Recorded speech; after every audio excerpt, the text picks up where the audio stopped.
And gentlemen, I'm meadsy69. Welcome back to the channel. Now, open test is out. People, if you registered, you are able to go on to open test, but you have to have registered. Now, of course, yesterday I made my video on open test, but there was a few things that I missed out. And one thing in particular that I did touch up on, but I wasn't entirely sure on how it was, and that is the FOCH, the Tier 9 FOCH. So, in the next update, the Tier 9 FOCH is getting the auto loader, just like the Tier 10 FOCH. So, I was like, okay, do you know, who knows what it's going to be like? I didn't even bother thinking about looking at the stats. I just thought it would be okay. But oh my God, Wargaming, what are you doing? Why you've just ruined this tank, completely ruined this tank, and it's a big rip for the Tier 9 FOCH. So currently the Tier 9 FOCH has one of the best stats in the game when it comes to DPM.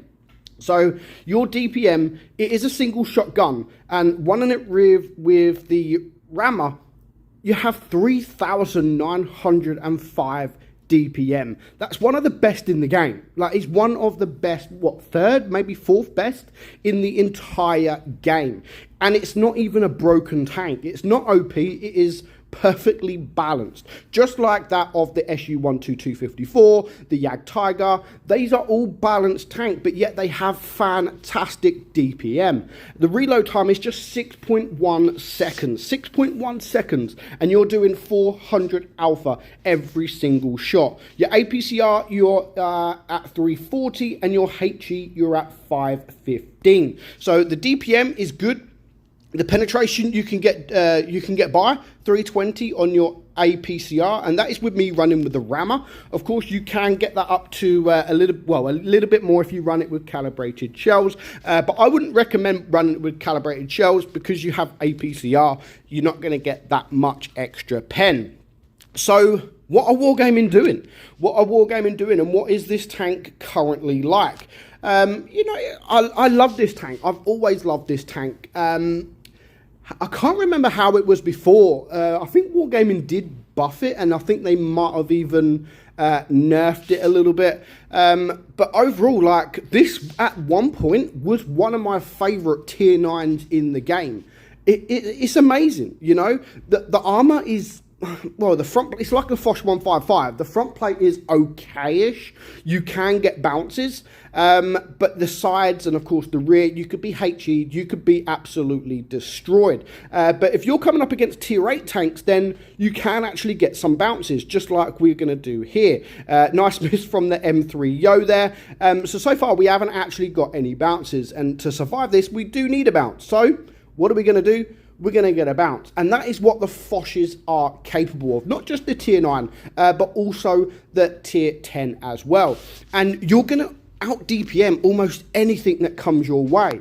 You know, you're not going to out DPM an SU-122, and you're not going to out DPM the Jagdtiger. But I still prefer this tank over those two tanks. The SU is okayish, and the Jagdtiger is okayish, but this has everything you need. You know, it has just 60 seconds DPM, it has the speed, it has armor that can actually get you bounces, but obviously you can't rely on that armor, and that there was a nice shot against the Jagdtiger. So we are actually gonna just die, so we're not gonna play anymore, but you'll be surprised at how much damage you can farm. Like, if you're in a tank destroyer's position, you know, like you would in a grill or a waffle, where you're actually camping like a tank destroyer, and you got the shots open, say like Castilla or Dead Rail. If you're in the camping position,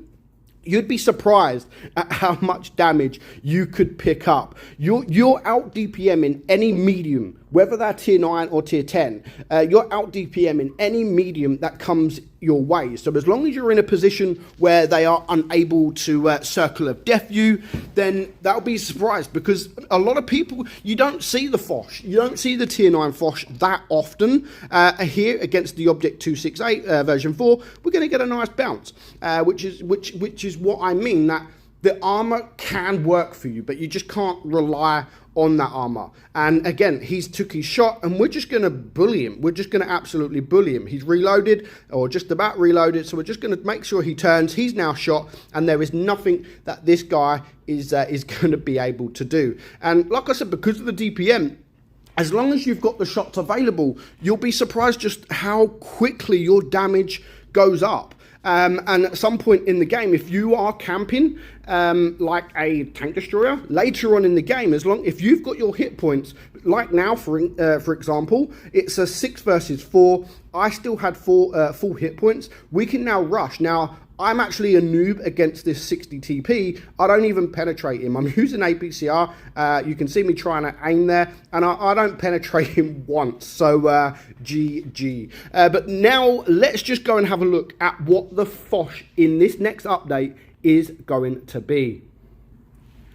So here we are on open test, the next update. So this is what the FOCH, what is happening to the tier 9 FOCH. As we know, the tier 10 FOCH has an auto-loading gun, and when Wargaming added this auto-loading gun, it made the tank so much better.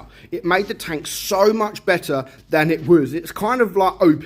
But the thing with this tank is you could choose. It's a tier 10 tank. Not many tier 10 tanks you can choose between two guns. There's only a couple in the game that you can choose. So you could either have the single shotgun that has 3,100 DPM, or you can have the auto-loader that has 2,900 DPM. So for an auto-loader, 2,900 DPM is pretty solid. So when Wargaming announced that the FOCH in tier 9 was going to get his auto-loader, I just assumed it would be like the tier 10 version. So the tier 10 auto-loader, you also have, let's just have a look, the alpha is 500 alpha. 500 alpha, and that's 2 shells in between. Yeah, you've got 2 shells in your magazine. Now, of course, this next update, actually this 2,900 is what it's going to be, because this is the new update. And as we know, the FOCH 155 is getting changed as well, with the shell reload